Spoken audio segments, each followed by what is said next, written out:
छत्रपती संभाजीनगर शहरातील एकही विद्यार्थी पाठ्यपुस्तकाअभावी शिक्षणापासून वंचित राहू नये, शाळेच्या पहिल्याच दिवशी प्रत्येक विद्यार्थ्यांच्या हातात नवीन पुस्तके पोहोचतील या उद्देशाने महानगरपालिकेच्या शिक्षण विभागाकडून नियोजन करण्यात आलं होतं। त्यात त्यांना यश देखील मिळाले। 100% शाळांना पुस्तक वाटप करण्यात आलं अशी माहिती मनपा शिक्षण विभागाच्या वतीने देण्यात आली। शैक्षणिक वर्ष 2026-27 वर्षाकरिता शासनाचा मोफत पाठ्यपुस्तक योजनेअंतर्गत शहरातील सर्व खासगी अनुदानित आणि मनपा शाळांमधील मुलांना विनामूल्य पाठ्यपुस्तके देण्यासाठी मनपा शिक्षण विभागातील समग्र शिक्षा यांच्या वतीने नियोजन करण्यात आलं होतं।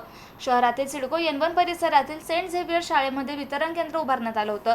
यासाठी मनपा आयुक्त अमोल येडगे यांनी आदेशित केल्याप्रमाणे अतिरिक्त आयुक्त, उपायुक्त, शिक्षणाधिकारी तथा शिक्षण प्रशासकीय अधिकारी यांनी नियोजन केलं। या अंतर्गत शहरातील 1,40,299 विद्यार्थ्यांना शाळेच्या पहिल्याच दिवशी मोफत पाठ्यपुस्तकांचं वितरण करण्यात येणार आहे। त्या उपक्रमाच्या तयारीचा आढावा घेण्यासाठी महापालिकेचे आयुक्त अमोल येडगे यांनी सिडको N1 येथील सेंट झेवियर स्कूलमध्ये उभारण्यात आलेल्या पाठ्यपुस्तक साठवणूक आणि वितरण केंद्राला भेट देऊन पाहणी केली। यावेळी त्यांनी वितरण प्रक्रियेची पाहणी करून सर्व शाळांना वेळेत पाठ्यपुस्तके उपलब्ध करून देण्याच्या सूचना संबंधित अधिकाऱ्यांना दिल्या होत्या। समग्र शिक्षा अभियानाअंतर्गत शासनाच्या मोफत पाठ्यपुस्तक योजनेचा लाभ इयत्ता 1ली ते 8वीतील सर्व शासकीय, स्थानिक स्वराज्य संस्थांच्या तसेच अनुदानित शाळांमधील विद्यार्थ्यांना मिळणार आहे।